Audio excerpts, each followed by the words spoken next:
माहिती मनोरंजनाचा खजिना विविधा. गीत संगीत संवादाचा अनोखा संगम विविधा. तुमच्या सोनेरी क्षणांचा सोबती कार्यक्रम विविधा. विविधा विविधा. श्रोते हो, आजच्या नमस्कार अमरावती या कार्यक्रमात माझा कलाप्रवास, गझलकार, रंगकर्मी आणि निवेदक या विषयावर अनंत नांदुरकर खलीश यांच्याशी नितीन भट यांनी साधलेला संवाद आपण ऐकणार आहात. आज या कार्यक्रमाचा दुसरा भाग आपण ऐकणार आहात. श्रोते हो, या कार्यक्रमाचे सादरकर्ते भैयालाल टेकाम. मंडळी नमस्कार. नमस्कार अमरावती कार्यक्रमात आपलं परत एकदा स्वागत. आणि आज आपल्यासोबत पुन्हा एकदा आहेत कालचेच आपले पाहुणे, कवी, गझलकार, नाट्यकर्मी आणि निवेदक अनंत नांदुरकर खलीश. आणि आपण त्यांच्याशी त्यांच्या कलाप्रवासाबद्दल बोलतो आहोत. माझा कलाप्रवास, गझलकार, रंगकर्मी आणि निवेदक. अनंतराव, परत एकदा स्वागत तुमचं नमस्कार अमरावती कार्यक्रमामध्ये आजच्या भागामध्ये. नमस्कार. नमस्कार. क्या बात आहे. आपण काल गझलेबद्दल बोललो. हो. तुमचा साहित्य प्रवास काल जाणून घेतला. साहित्यातली दुसरी विधा म्हणजे तुम्ही उत्तम रंगकर्मी आहात, शिवाय निवेदक देखील आहात. तर आपण सुरुवातीला रंगकर्मी म्हणून तुमच्या कामाबद्दल बोलूयात. म्हणजे नाट्यकर्मी म्हणून माणूस घडण्यातलं वेगळेपण काय असतं, आम्हाला सुरुवातीला अगदी आजच्या भागामध्ये हे सांगा की काय असतं हे वेगळेपण नाट्यकर्मी म्हणून घडण्यात. खरं म्हणजे तर कसं आहे नितीनजी, माणूस घडणे नाटकातून, तर याचं एक मस्तपैकी उदाहरण छोटंसं तुम्हाला देतो. मला एक इंटरव्ह्यू अमरावतीत चालू होते. माझा मित्र होता रंगकर्मी प्रशांत लाड, आता नाही आहे तो. बरोबर. फार मोठा रंगकर्मी होता, म्हणजे बाबा शेनवडे असतील सगळे त्यावेळेस. तर त्यावेळेस काही चळवळ होती, तेव्हा त्यांनी विचारलं की म्हणे अनंत, मग ते नाटकातून काय घडतो माणूस, कसा नाटक का करतो. तुम्ही आयुष्यात स्वप्न पाहता आणि स्वप्न पाहताना स्वप्न आणि वास्तव यातली तफावत असते जी कधीच मिटू शकत नाही. म्हणजे चाहत अलग आहे, मला हे पाहिजे आणि मिळालं वेगळं. तर ह्यातली दरी रंगमंच भरून काढतो. मला मोचीपासून तर बादशापर्यंतचे सगळे रोल करता येतात नाटकात. म्हणून प्रति आयुष्य किंवा मला हवं असणारं आभासी आयुष्य जे फक्त कल्पनेत आहे ते रंगमंचावर उतरवता येतं. आणि मला वाटतं ह्यातून माणूस प्रगल्भ होतो.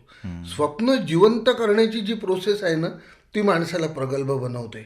आणि रंगकर्मी आंतरिक द्वंद्व आणि सामाजिक अपेक्षा या दोघांचा पूल किंवा दुवा म्हणून काम करतो. मग तो नाटककार असो, तो दिग्दर्शक असो, तो सेट लाईट करणारा असो, तो वेशभूषा करणारा असो, पण तुमचं जीवन नाटक समृद्ध करतो. खरं. म्हणूनच आम्ही कवरचा टिंब कधी लावत नाही, नाटकच म्हणतो. नाटकं असं म्हणत नाही. आणि ते एक प्रकारे सर्वसामान्य माणसाचं रोजचं आयुष्यच आहे जे फक्त मंचावर दाखवलं जातं. निश्चित नाटक म्हणजे काय, अभिनयच आहे. आणि आपण रोज जगताना अभिनयच करत असतो. पण त्याच्यामध्ये ज्या अशा अपेक्षा ज्या तुम्ही जगताना पूर्ण करू शकत नाही, त्याच्या सहितचं जे कॅरेक्टर उभं करतो ना. बरोबर. म्हणजे राज कपूरनं सिनेमा काढला सपनो का सौदागर, स्वप्न विकणारा माणूस. रंगकर्मी तेच करतो. खरं. पण प्रत्येकाच्या व्यक्तिसापेक्ष स्वप्न असतात आणि त्याची अभिव्यक्ती तशी असते. म्हणून आपल्याला थियमचं नाटक वेगळं वाटतं, ब्रेस्टचं वेगळं वाटतं, भारतीय रंगभूमीतलं वेगळं वाटतं, किंवा विजयाबाई मेहतांनी केलेलं नाना पाटेकर त्या तो काळ वेगळा वाटतो, डॉक्टर लागू वेगळे वाटतात. त्यांचा नटसम्राट पाहिल्यावर लोकांनी अधिक सुंदर करणाऱ्यांचा नटसम्राट स्वीकारला नाही. म्हणजे काहीतरी एक जुळून जातं मनापासून. आणि मग तर तुम्हाला माणूस म्हणून तो प्रवास प्रगल्भ करतो. आणि थिएट्रिकल सगळं शिक्षण आहे तर कालानुक्रमे मिळत जातं. मग आपण पुढं पुढं जातो. रोजच्या आयुष्यात आपल्याला पाहिजे तसं घडत नाही, पण मग मंचावर तसं घडवता येतं. अंतसुखांत ज्याला आपण म्हणतो तो करता येतो. आपल्या माणसाच्या आयुष्यात तो अंतसुखांत होईलच असं नाही. बऱ्याच अंशी होतच नाही. आणि आपण परत ते रमणारे असतो की मला पाहिजे तसं घडतं. तर ते बघण्यातली जी गंमत असते सर्वसामान्य माणसाची ती असते. आणि ती नाटकातून मजा येते, ती पूर्ण करू शकतो. व्यावसायिक, अर्धव्यावसायिक, प्रायोगिक यामध्ये असा काही भाग असतो का नाटकामध्ये? आणि तो असेल तर तो काय असतो नेमका? निश्चित असतो. म्हणजे व्यावसायिक, अर्धव्यावसायिक आणि प्रायोगिक या क्रमाला आपण उलट जर गेलं, प्रायोगिक, अर्धव्यावसायिक आणि व्यावसायिक हा खरा प्रवास आहे, क्रम आहे. तर प्रायोगिक मध्ये काय आहे नितीनजी, रॉ मटेरियल आहे. प्रायोगिक मध्ये तुम्हाच्यावर दडपण नाही आहे. तुमची क्रिएटिव्हिटी अमर्याद असेल, तुम्हाला वाटत असेल की मला या कॅरेक्टरकडून असं दाखवायचं आहे, याची भाषाशैली अशी ठेवायची आहे, वेळेचं बंधन नाही, लोकांना आवडेल की नाही आवडेल याचाही विचार नाही. ते प्रायोगिक मध्ये मला वाटतं ते येतच की प्रयोगच करणं आहे ना. प्रयोग नाटकाला म्हणतातच की प्रयोगच आजचा आहे. प्रयोग रंगला, आज नाटक आहे असं म्हणतच नाही, आज नाटकाचा प्रयोग आपण आहे. प्रयोग म्हणतो. बरोबर. तर ही जी प्रायोगिकता आहे, हे जे रॉ मटेरियल आहे, इथली जी प्रयोगशीलता आहे, ते अर्ध व्यावसायिक नाटकाला नट पुरवतं. अच्छा. आणि अर्ध व्यावसायिक नाटकात पूर्ण अभिनय करणारे उत्तम नट मग व्यावसायिक नाटकात जातात, नाटकाकडे वळतात. आपल्या इथे त्याची अनेक उदाहरणं आहे. म्हणजे त्या काळामध्ये अभिरुची कला क्रीडा मंदिर असेल, नाट्यधर्मी असेल, राजाभाऊ मोरेंचं एक वेगळ्या पद्धतीनं नाटक करणं असेल, त्याच्याही आधी प्राध्यापक माणिक काणे, भाऊ लोंढे असतील, नानासाहेब दिघेकर, समृद्ध परंपरा अगदी वीर वामनराव जोशीच्या काळापर्यंत. अमरावती शहराची. तर हा सगळा प्रायोगिक प्रवास होता. याचं उदाहरण म्हणजे आपलं भारत गणेशपुरे. मी एक स्क्रिप्ट लिहिलं होतं कधीतरी केव्हा तरी, आणि बडनेराच्या कामगार मुली खरोखर कामगारांना मिळावं म्हणून शेतात जाणाऱ्या मुलींना घेऊन भारतनी ते डिरेक्ट केलं होतं. तो आम्ही प्रयोग केला, आणि हे आहे प्रायोगिकता. बरोबर. मग त्याच्यानंतर तुम्ही जे अर्ध व्यावसायिक म्हणता, तर आपल्या इथे मी षडयंत्र नाटक बसवलं होतं. नाटक होतं मर्डर मिस्ट्रीचं. मी मुंबईला जाऊन हर्षदा खानविलकरांकडून तो रोल करून घेतला, आणि अमरावतीतली सगळी अदा संस्थे, सारंग पणसकर वगैरे, समीर पंत, हे सगळं घेऊन मी ते सेटलाईट डिरेक्शन नाटक केलं. हा झाला अर्ध व्यावसायिक प्रयोग, कारण व्यवसायाच्या नावाखाली हर्षदाबाईच होते, बाकी आम्ही प्रायोगिकच होतो. आणि व्यावसायिक आणि पूर्ण व्यावसायिक म्हणाल तर विदर्भात तशी व्यावसायिकता रुजणं कठीण आहे साहेब. ही मानसिकता थोडी बदल, मानसिकता खर्च कर. बरं, एका काळात आपला इतिहास सांगतो की इथे बलवंत नाटक कंपनी सारखे, म्हणजे लता मंगेशकरांचे बाबा येऊन नाटकं करायचे. लोकांनी अमरावतीत कर्ज फेडले. पंडित दीनानाथ मंगेशकर. व्यावसायिक म्हणाल तर त्या काळात धैर्यशील वाघांसारखे माणसं होती ज्यांना व्यावसायिकीकरण रुजवलं, पण पुढं हे गेलं नाही. पण इथलं सगळं मटेरियल जे आहे ते भारत गणेशपुरे असेल, तर उल्हास फाटे असेल, किंवा तो राजा दखणेचा लहान भाऊ अभय दखणे जिंगल लिहिणारा असेल, ही सगळी मंडळी मुंबईत जाऊन मोठी झाली. बरोबर. आमचा विराज जाखड आहे, प्रशांत लाड होता, बाबा शेनोडे, शिशिर पांडे, अशी सगळी मंडळी. MT देशमुखांच्या अभिरुची संस्था होती, शम्मी देशमुख होता, चंद्रकांत शिंदे अतिशय उत्तम नाटक करतो, खूप स्क्रिप्ट लिहिले आहेत, खूप चांगला आर्टिस्ट, उत्तम दिग्दर्शक. चंद्रकांत कराळे आहेत. आमचं चंदू कराळे, चंद्रकांत ॲडव्होकेट कराळे असतील, झाडीपट्टीत काम करणारा विशाल तराळ असेल, हे सगळी मंडळी आहे. पण यांचा बेस प्रायोगिक आहे. बेस प्रायोगिक असल्यामुळे मेहनत घ्यायची तयारी आहे. अनंतराव, रंगकर्मी म्हटलं की मग तो बहुआयामी असावा लागतो, हे आलंच ओघाओघाने. तुम्ही नाट्यसंहिता लिहिता, दिग्दर्शन करता, अभिनय करता, सेट, लाईट, पार्श्वसंगीत, सगळं म्हणजे एकूणच नाटकाशी संबंधित जेवढे काही सेक्शन्स असतात, जेवढे काही विभाग असतात, सगळं काम तुम्ही करता. एक सर्वव्यापी काम तुम्ही नाट्यकर्मी म्हणून करत असताना हे जे बहुआयामीपण आहे, हे काय आहे नेमकं? एक निदाचा मोठा मस्त शेर आहे की हर आदमी में होते हैं 10-20 आदमी, जिसको भी देखना हो कई बार देखना. तर मला वाटतं कलाही अशीच आहे की तुम्ही बहुश्रुत सर्वव्यापी असल्याशिवाय, म्हणजे हे कुट्ट काळं आहे असं म्हणायला फट्ट पांढरं पाहिलेलं असलं पाहिजे. हो, हे खरं आहे ना. त्याच्यामुळे तुम्ही हळूहळू ही प्रोसेस आहे. मग ती कवी असेल, नाटककार, मला वाटतं कवी नाटककार म्हणूनच मी कदाचित एकाच झालो असेल. एक टप्प्याटप्प्याने शिकत गेलो, आणि जेव्हा तुम्ही बऱ्याचशे डिपार्टमेंट शिकता की नाही, तेव्हा एक कन्फर्मेशन येते की मला काय पाहिजे. मग त्याची उदाहरणं अगदी सुभाष घई एडिटिंग टेबलवरही बसतात, दिग्दर्शन हे करतात, संगीतही कळते, राज कपूरही तसेच होते, गुरुदत्तही तसेच होते. ही सगळी नाटकातही ही उदाहरणं आहे. तर या बहुश्रुततेचा तुम्ही एक समग्र परिपूर्ण अस्तित्व उभं करण्याला कारणीभूत ठरते. अदरवाईज मला एक माणूस बोलतो, पण ह्याचा चेहरा कुठल्या रंगाने करायचा आणि कुठला लाईट टाकायचा तर प्रकाश योजनेला विचारायला लागेल. मग त्या काळात त्याला ड्रेस कोणता वापरायचा तर तो ड्रेसअपवाल्याकडे जावं लागेल. का सेट कसा करायचा, खिडकी आयताकार की चौकोनी, सेटवाला सांगेल.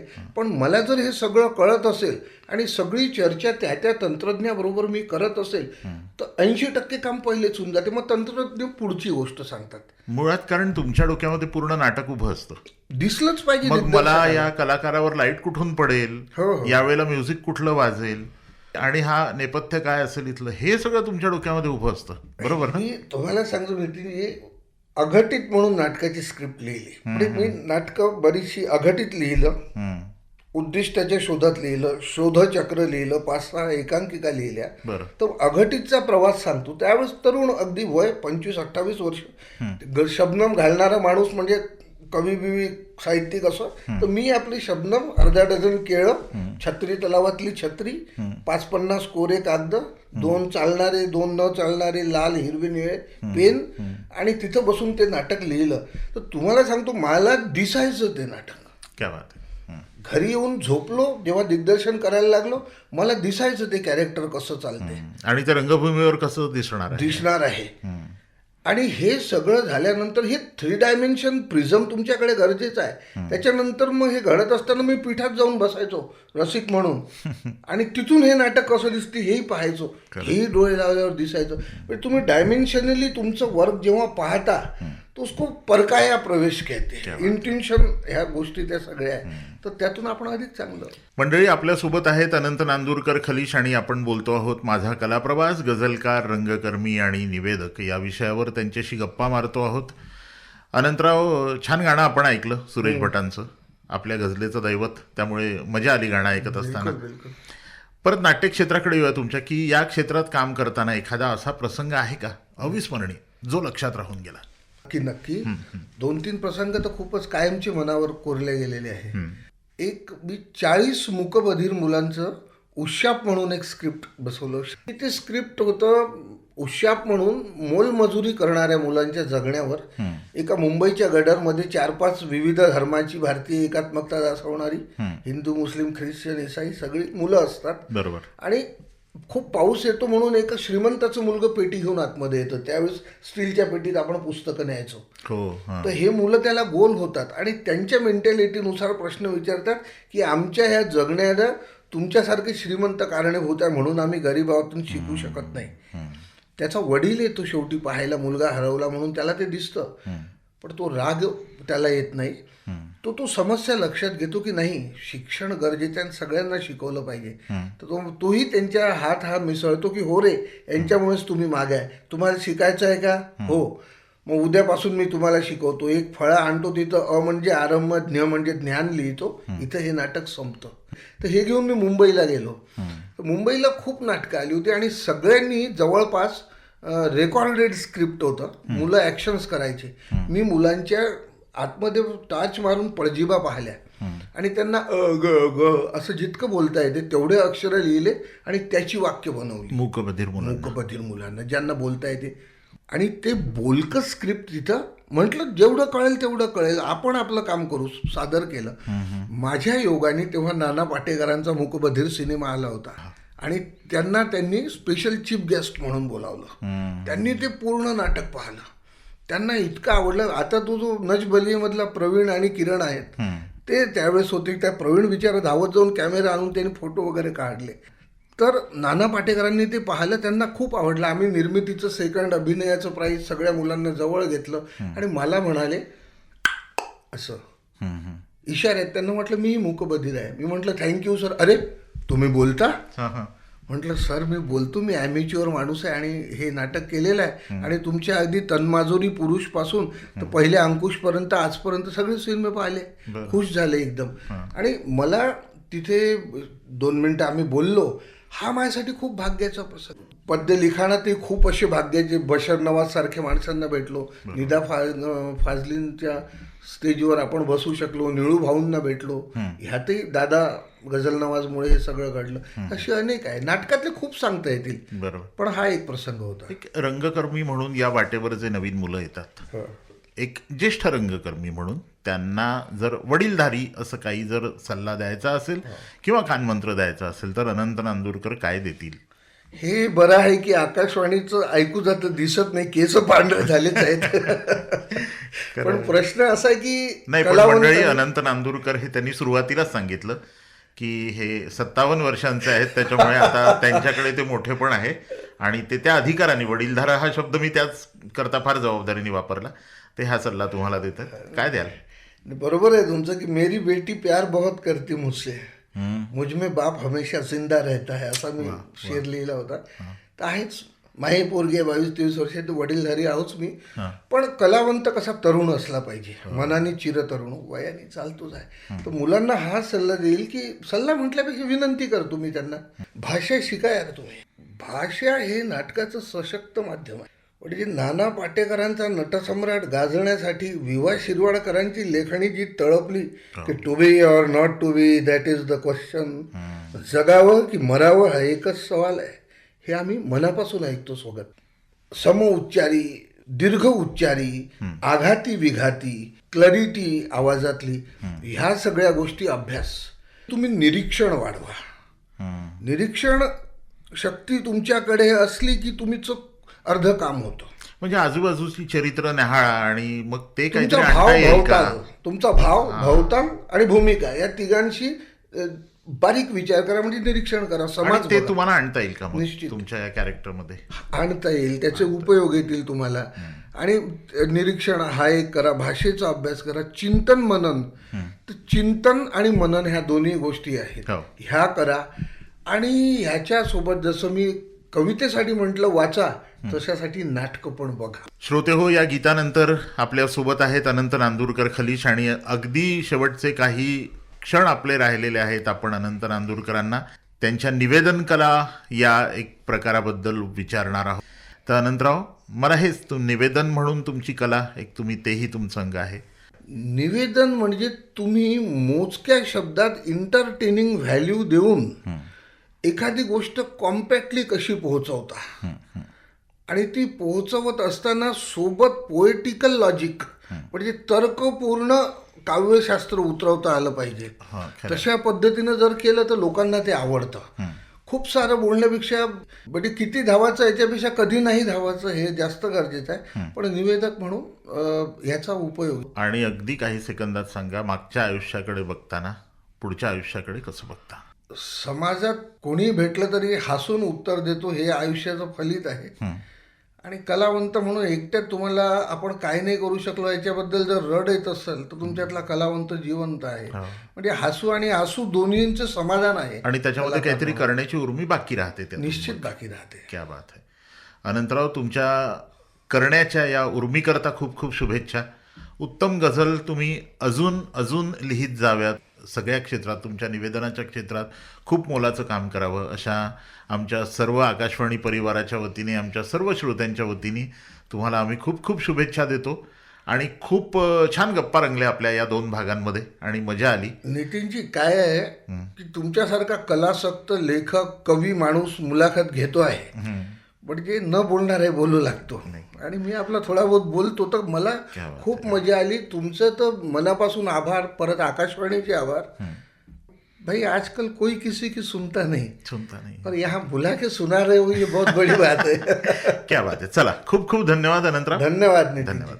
मंडळी, आत्ताच आपण नमस्कार अमरावती या कार्यक्रमात माझा कलाप्रवास, गझलकार, रंगकर्मी आणि निवेदक या विषयावर अनंत नांदुरकर खलीश यांच्याशी नितीन भट यांनी साधलेला संवाद आपण ऐकलात. श्रोते हो, या संवादाचा दुसरा आणि अंतिम भाग आपण ऐकलात. या कार्यक्रमाला निर्मिती सहाय्य अजय घरडे यांचं होतं, तर तांत्रिक सहाय्य गणेश देशमुख यांचं होतं. या कार्यक्रमाचे सादरकर्ते भैयालाल टेकाम. माहिती मनोरंजनाचा खजिना विविधा. गीत संगीत संवादाचा अनोखा संगम विविधा. तुमच्या सोनेरी क्षणांचा सोबती कार्यक्रम विविधा. विविधा विविधा.